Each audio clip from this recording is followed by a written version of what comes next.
ईसाई सभी आपस में भाई भाई। हिंदू मुस्लिम सिख ईसाई सभी आपस में भाई भाई। हर जगह तीनों रंग आसमान में, सब मिलकर जनगण मन गाओ, इस तिरंगे के सम्मान में। सब मिलकर जनगण मन गाओ, इस तिरंगे के सम्मान में।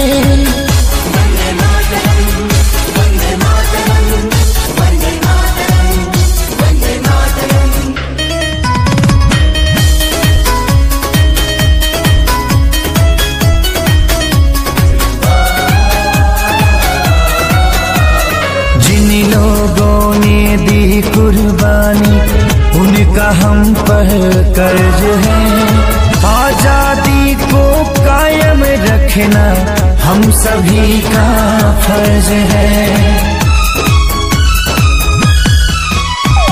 इसकी लहर में माँ की ममता, बूढ़े बाप की सीख है। मासूम बच्चों की किलकारी, विधवा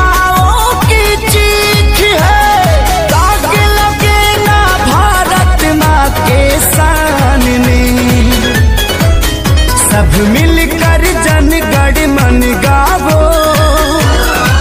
इस तिरंगे के सम्मान में। सब मिलकर जनगण मन गावो, इस तिरंगे के सम्मान में। वंदे वंदे वंदे भारत माता की। एक कहानी है जो सबको सुनानी है, जलने वालों की तो रूह भी जलानी है। एक कहानी है जो सबको सुनानी है, इनकी भूख भी